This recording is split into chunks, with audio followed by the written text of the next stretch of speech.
Lepo pozdravljeni, hvala za povabilo. Moje ime je Emina Mulalič, sem Bogu posvečena sestra.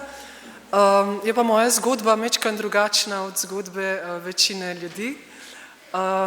Bog daj Sonja. Jaz sem se kot odrasla spreobrnila in sem bila tudi krščena. Moja mama je pravoslavne vere, oče je musliman.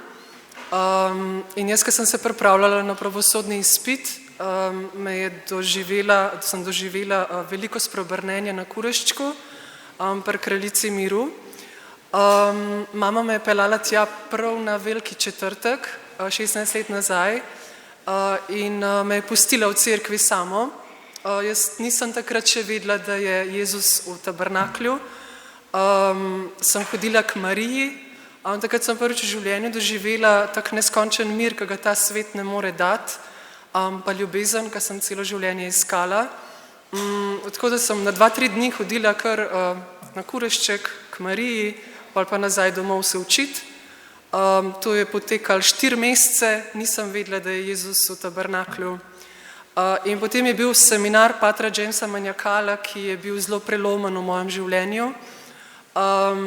Pater James je imel na Kureščku 3 dni seminar, jaz sem prišla v petek in sem bila cel dan tam. Toliko me je vlekel gor, da sem pozabila in hrano, in denar, vodo, nič nisem imela s sabo. Niti nisem videla prizorišča ogromnega spodaj pri spodnjem domu, na tistem travniku, ampak sem šla kar gor k cerkvi. In ko sem videla, da je zelo malo ljudi, sem bolj srečala eno emo, ki me je v bistvu upeljala v krščanstvo. In je rekla, ona me je pol tudi nahranila tisti dan in sva bile skupaj, sva si tudi obljubile molitev in me je pol peljala dol, da sem sploh videla, kje je prizorišče.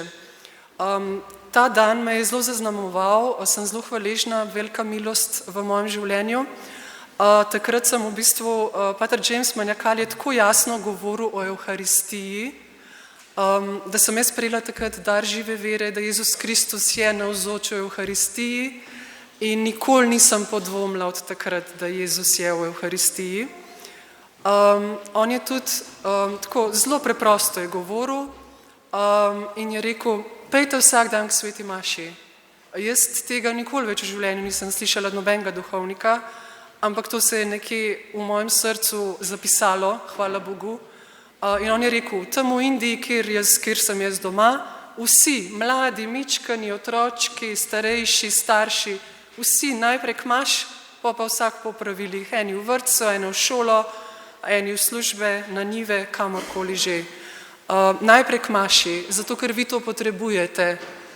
In to je bilo prvo moje srečanje z Evharistijo in tako ena taka zelo jasna stvar, sploh še nisem vedela točno, kaj je maša. Nisem še nikoli prejela Jezusa v Evharistiji do takrat in tudi seveda pred krstom, ne. Tako da, in on je rekel, lejte, če imate čas iti tja, pa po unih opravkih, pa nuno predstavo, pa vse sorte stvari, čas je, samo moramo si ga razporediti, pa vzeti, imate čas tudi iti k sveti maši, vi to potrebujete. Jaz tega še nisem čisto razumela, ampak je ostalo v srcu. Potem sem čez kratek čas pisala patru Jamesu, če bi me prišel krstiti, oziroma tako je bilo, mama me je prosila, ker je bilo v stiski za mojega brata, športnika, košarkarja, da prosim patra Jamesa, da bi molil zanj. In jaz sem njemu pisala v angleščini in on je meni napisal, jaz bom molil za tvojo mamo in za tvojega brata, kaj pa ti moj otroka si krščena, v angleščini sva si dopisovala in jaz sem takrat njemu rekla, da ne, ampak da bi želela biti. To se je zelo hitro odvijalo, to se pravi, ko je on bil na Kureščku avgusta, sem jaz njemu pisala zelo kmalu, tudi po mojem avgusta, septembra, in on je rekel, da bo prišel me krstiti. Potem je pa na Kureščku takrat živel en duhovnik, ki je rekel meni, da grem lahko k svojemu župniku in da grem lahko katehumenat in da bom lahko prejela vse 3 zakramente uvajanja hkrati. In jaz sem šla k svojemu župniku, Velike Lašče, takrat sem še zraven staršev živela in je župnik me objel, bil zelo vesel in je rekel, zdaj bom jaz klical dekana v Ribenco, ker sem sodila pod Ribenco, pa bom vprašal, kdaj se katehumenat začne. In ga je klical in je rekel v ponedeljek, jaz sem bila pa v sredo pri njemu, tako vse je tako zelo lepo teklo. in sem začela hoditi v katehumenat, tam sem spoznala brate in sestre in sem potem tudi Jamesu pisala, da bi rada bila krščena z njimi, me je potem dekan Tone Berčan tudi krstil pa birmal, tako da sem zelo vesela, da sem pol z njimi ostala. To je bilo v enem letu, odkar sem bila prvič na Kureščku, je 3.4.2010 sem bila krščena, po milosti, zelo hvaležna in takrat se je začelo počasi, pač da sem začela obiskovati sveto mašo. In to je bilo tako, na začetku parkrat na teden in takrat sem bila še zaljubljena v enega fanta, pa doma so bile tudi kakšni boji, pa tako, pa v službi so bile tudi težke stvari, sem zelo mlada pravnica, dobila zelo zahteven zakon, sem ga pokrivala insolvenčni v času krize, ko se je zdelo, da bo to rešil pač gospodarsko krizo, kar ni mogoče, ker je to že konec podjetja, razen ko gre za prisilne poravnave. Tako da sem potem v bistvu, ko nisem šla k maši, je kaj počel tisti dan. Tako zelo zanimivo mi je bilo, pač ne vem, ali doma, ali pač v službi, ali s tem fantom nekaj je počel. Ko sem pa šla k maši, je pa nekako kar šlo, kar teklo je, ne? Pač lepo je teklo. Tako da sem jaz 2 leti po krstu začela vsak dan hoditi k sveti maši. Sem zelo hvaležna za to. Potem so počasi, recimo zelo veliko sem bila pred Najsvetejšim, ker me je vleklo. Jaz sem čutila zelo tolažbo od Boga, njegovo ljubezen, kako me nosi. Jaz sem bila zelo veliko pred Najsvetejšim, tu sem šla na duhovne vaje v Ignacijev dom. Preko Božje besede sem bila pred Najsvetejšim in premišljevala Božjo besedo. In tako, ko zdaj gledam to pot nazaj, v bistvu v Božji besedi spoznavamo Kristusa, ki je ljubezen in v Evharistiji ga pa prejemamo. In meni se je sestavilo to, da jaz brez Kristusa v Evharistiji ne morem živeti, kar čez nekaj let med korono, ko se je začela korona, ko so se cerkve zaprle. Mene je to zelo bolelo takrat, me je zelo prizadelo kot kristjanko, da nisem mogla nekaj časa hoditi v cerkev, da nisem mogla prejemati Jezusa v Najsvetejšem, v Evharistiji. In takrat sem jaz spoznala, da je v bistvu evharistični Gospod središče mojega življenja, središče vsakega mojega dne, da je to ljubezen mojega življenja, da ta ogenj, da življenje, da vse, kar imam, da je on moje vse. In da prejemam vso moč, da zmorem pač na svoji poti, kjer je vsak dan pač križ, ki ga moraš vzeti, neke nevšečnosti, karkoli življenje prinese, da je vse to skupaj z njim lažje. Takrat sem jaz to ugotovila globlje, tudi ko sem med korono bila parkrat bolna, ko sem se cepila, se pohecam še danes, ker sem prebolela korono, že ne vem, 5. Ko sem se cepila proti koroni, sam še za korono zbolim. V glavnem, tudi med korono so me duhovniki kapucini, ko sem živela takrat v Štepani vasi, hodili domov na dom obhajati in je bil Jezus moj edini v bistvu obiskovalec, ker sem sama živela. Imam zelo tudi eno tako močno izkušnjo. Jaz sem bila zelo zaprta, preden sem se spreobrnila, ker sem doživela tudi kakšno krivico, pa težke odnose in tako naprej in sem se zapirala. Ko sem pa potem začela po krstu hoditi k maši in ko sem šla tudi v Paray-le-Monial v Francijo, sem bila tam zelo veliko pred Najsvetejšim v kapeli Janeza Evangelista in tam smo imeli en seminar enega črnskega duhovnika, ki je tako zelo lepo povedal, Bog je ljubezen, ampak Bog ne bo nič na silo. Nič ne bo na silo, to se pravi, če mu mi dovolimo in kolikor mu mi dovolimo, kolikor se mu mi odpremo, toliko bo on deloval.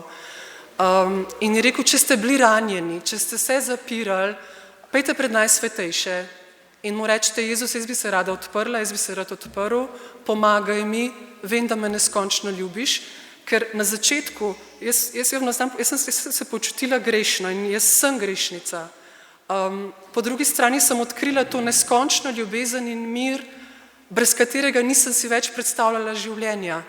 In sem se bala, da me bo on zapustil, Jezus, ampak po drugi strani pa sem si rekla, se ima čist prav, ker ga nisem vredna.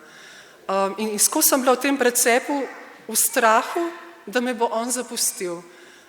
In takrat, ko sem šla pred Najsvetejše in sem se začela to ponavljati, kar je ta duhovnik rekel, takrat sem jaz v srcu, to je bilo na pol ure, sem kaj, Jezus, ti me ljubiš, ti me neskončno ljubiš. Samo to sem si ponavljala in prosim te, pomagaj mi odpreti moje srce, tebi, tvoje ljubezni. In ne bom nikoli pozabila, takrat je bilo tako lepo, meni so se v enem trenutku duhovne oči odprle, meni so bili vsi ljudje tako lepi. In pa sem tudi pričevala, ko smo se vračali nazaj domov iz Francije in mi je en starejši gospod rekel, a jaz sem vam tudi lep, sem rekla, ja, vsi ste tako lepi. Ta božji pogled se mi je odprl in meni je bilo to tako lepo. Taka velika hvaležnost za to. Med korono sem delala in še zdaj delam na Ministrstvu za kulturo, tako da sem nekako kar to področje verske svobode pol pokrila in tudi se dosti pogovarjala tudi s svojim nadrejenim, z ministrom, ki ni bil krščen, ampak zelo odprt in spoštljiv. In sem mu tudi razlagala, sem rekla, lejte, pač ta kolektivni vidik verske svobode, to je izvotljeno, če nam to vzamete. Pač brez Evharistije ne moramo kristjani živeti. In on je meni rekel, ampak vse imate po televiziji, vse imate po internetu. Sem rekla, zdaj vam bom čisto zemeljsko prispodobo dala, pa se sploh ne da primerjati. Pač predstavljajte, da ste povabljeni na eno gala večerjo, kjer so najbolj izborna jedila in pijača in da vam potem rečejo, gledajte to na sliki. In me je poslušal, sem rekla, ampak to je zgolj zemeljsko, to se ne da pač obrazložiti, ni je prispodobe, ki bi lahko razložila, kaj Evharistija pomeni nam kristjanom. Tako da potem sem dosti o tem se pogovarjala in v enem trenutku so mi rekli nadrejeni, da pripravim odlok, da se cerkve odprejo, da se začnejo sproščati te ukrepi. Ker res kot pravnica sem že pred leti delala na Uradu za verske skupnosti in sem kar dobro poznala tudi ustavno ureditev našo, po kateri je pravica do verske svobode zelo, zelo močno varovana pravica. In dokler so bile trgovine odprte, zemeljska hrana, bi morale biti tudi cerkve odprte pod istimi pogoji. To se pravi, tukaj gre za hrano večnega življenja. To je bilo eno tako težko obdobje zame, pa tudi na nek način globlje spoznanje, da brez Kristusa v Evharistiji ne morem in da je to ljubezen mojega življenja in da tukaj črpam pač vse za svoje življenje.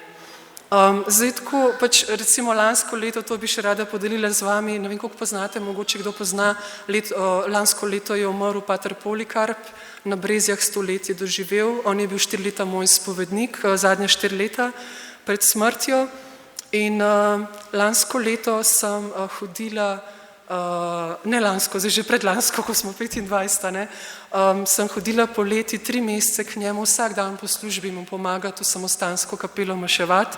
On je maševal skoraj do smrti in recimo jaz sem občudovala duhovnike, ko sem gledala to knjigo Misal, sem si mislila, joj, Bog, znanstvena fantastika, jaz to ne bi znala obračati, ko so se mi zdeli tako res pametni, kako to znajo.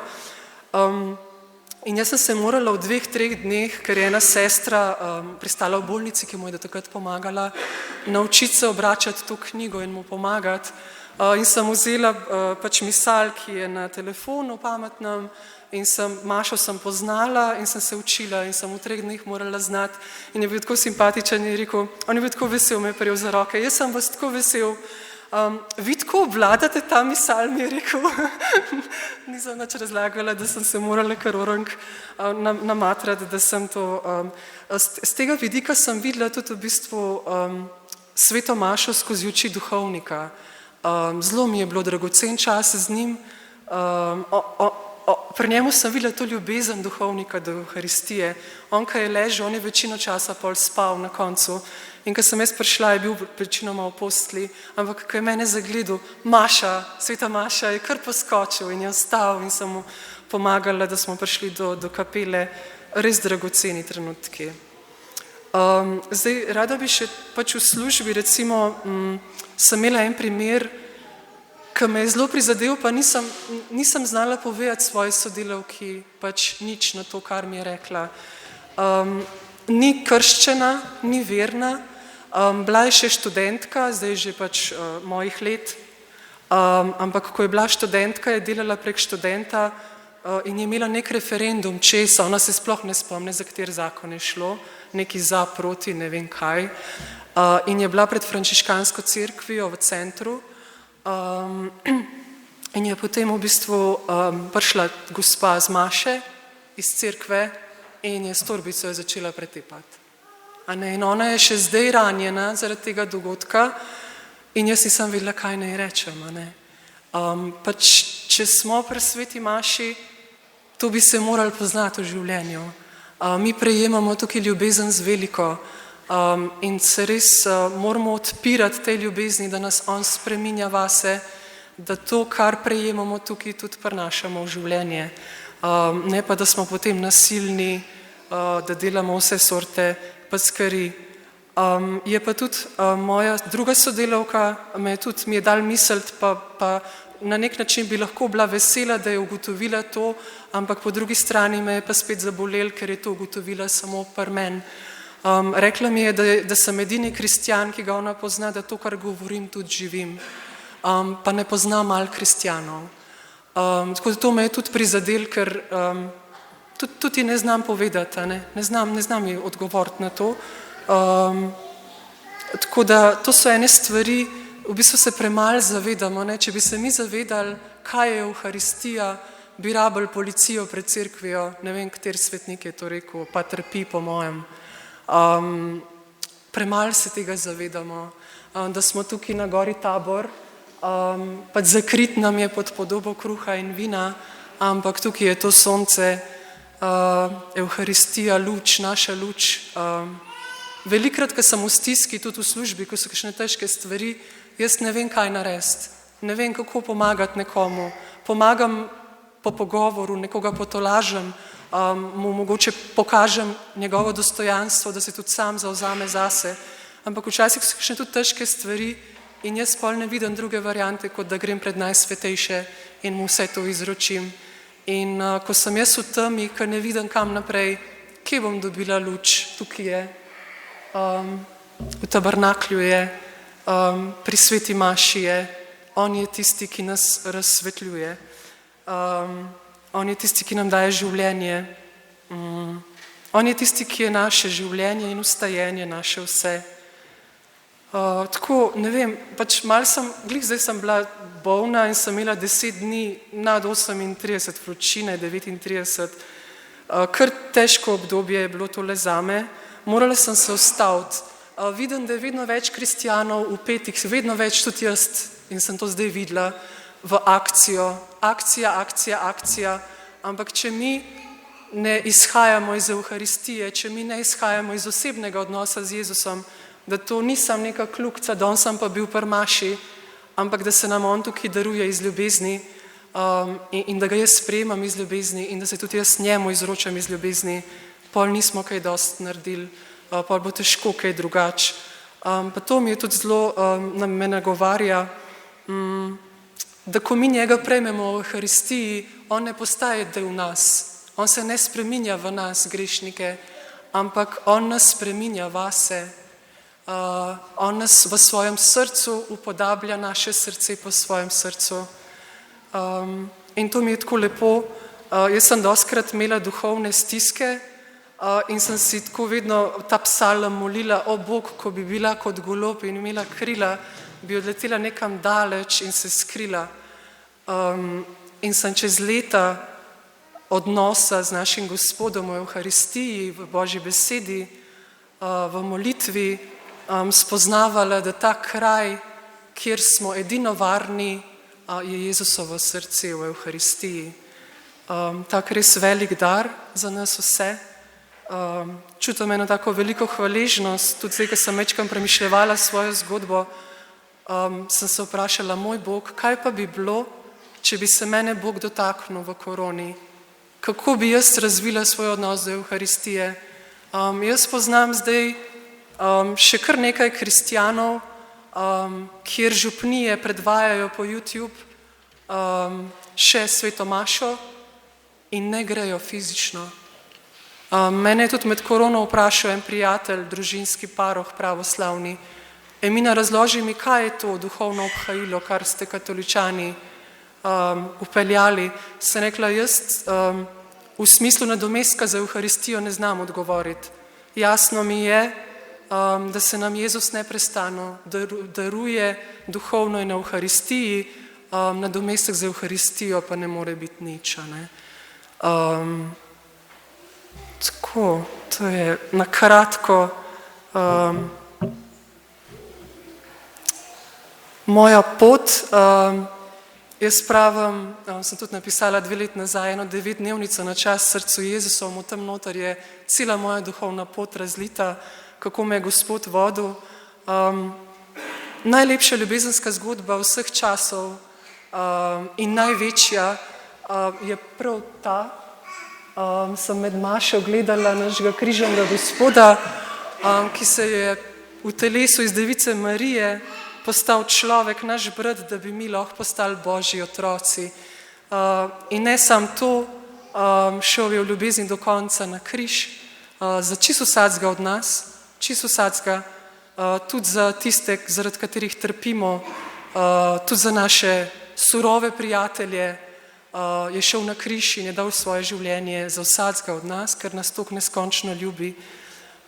In jaz sem tudi postala del te zgodbe, po milosti, ne po svoji sposobnosti. Jaz vem, da nikoli ne bi bila danes tukaj, kjer sem, v smislu duhovno kot človek, če ne bi vsak dan prejemala Jezusa v Evharistiji. Jaz sem rabila kar dolg časa, ker mi ljudje radi postavimo ovire Bogu, Božji ljubezni. Dolg časa sem rabila, da sem pustila Bogu, da sesuje, kar jaz gradim v sebi in da pustim, da On zida. Da bom jaz vedno manjša in da bo On vedno večji v meni. Da bo On mene lahko spreminjal vase v ljubezen. Vse sorte, od predsodkov do nekih pričakovanj, do nekih predstav, do nekega svojega prav za vsako ceno. Vse to lahko nasprotuje ljubezni. In to je trajalo leta in leta in to bo celo življenje trajalo pri meni, zagotovo, da mogoče kdaj pridem v ta njegov objem, večni objem, v večno domovino. Na tej poti ne morem mimo Marije, kraljice miru. Meni se zdi to kar velik čudež iz v bistvu nevernice, da sem postala Bogu posvečena sestra in v šoli zagotovo kraljice miru. Zanimivo mi je, da me je pot pripeljala zdaj, pa če sem se tam spreobrnila in zdaj prav živim gor v Marijini hiši zraven cerkve. Velika milost, pa tudi križ, veliko obveznosti poleg redne službe. Vam pa še nekaj v zvezi z Evharistijo povem zdaj na Kureščku. Tako me je notranje nagibal lansko leto, da bi bile vsak dan svete maše gor in se nisem mogla ustaviti. In sem potem pač govorila z večjimi duhovniki in sem dobila 3 in sta manjkala še 2. Nekako smo računali, da bi oktobra začeli, meni sta manjkala pa še 2 za termin, ki noben ni mogel, ker so imeli vsi verouk in take druge obveznosti na župniji. In sem bila v Rakovniški cerkvi, pri Mariji pomočnici in sem rekla, Jezus, veš kaj, če je tole od tebe, naredi eno veliko znamenje, da je tole od tebe in da hočeš, da se te maše vsak dan darujejo. Če ne bom jaz to vse skupaj pustila, ker sem sama v tem in pač ne najdem duhovnikov. In sem izročila pri maši in ko sem prišla ven, je bila nad Rakovniško cerkvijo ogromna mavrica in ko sem se spustila v dolino, mi je prišel pred oči pater Tomaž Mikuš, ki po videzu je vedel, kdo sem, po imenu pa ne. In sem ga klicala, imela sem njegov telefon in mi je rekel za tisti dan, za katerega nobenega duhovnika nisem dobila. Takoj je bilo znamenje, takoj. Uro sem mu prepustila, mi je rekel ob 6, takrat, ko smo vse maše nove urejali. Tako da mi je manjko še en duhovnik, počakala sem en dan.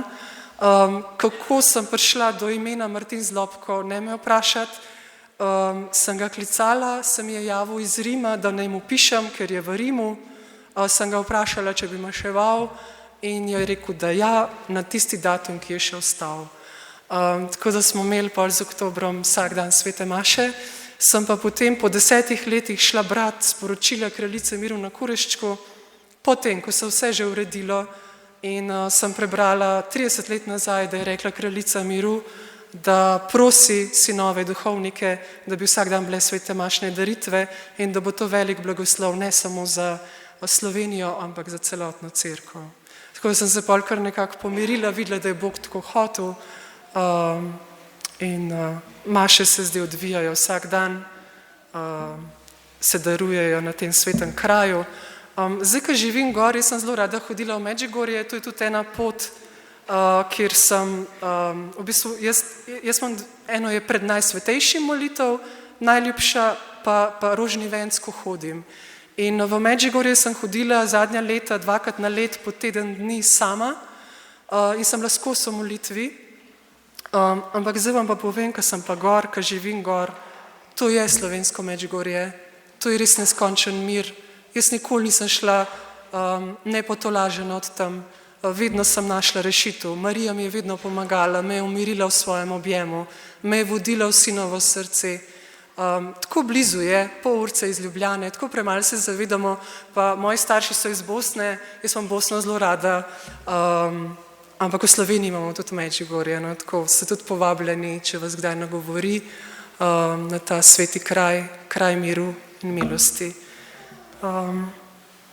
Tako, jaz bi sam še se zahvalila, v današnji uvod župnik je tako lepo povedal v Euharistiji veliko stvari, tako lepa župnija ste, mi sem vas prav opazovala med sveto mašo, veliko otrok, taka živa župnija ste. Tako, pač vam res želim, da rastete korak po korak, ker bližje bomo Euharističnemu Gospodu, lepši bo tudi zakon, lepši bojo odnosi, lepši se boste razumeli v družinah. Tako vam res polagam v srce, da kdaj namest, ne vem, neke takšne in drugačne stvari, ki niso nujne za vaše družinsko in zakonsko življenje, da prijete mogoče kdaj med tednom k maši, verjamem, da se bo to poznalo na vseh področjih, da nas bo Gospod, da nas bo vedno več, ker nas bo Bog spreminjal v ljubezen in da bo ljubezen med nami. Tako. Hvala še enkrat za povabilo.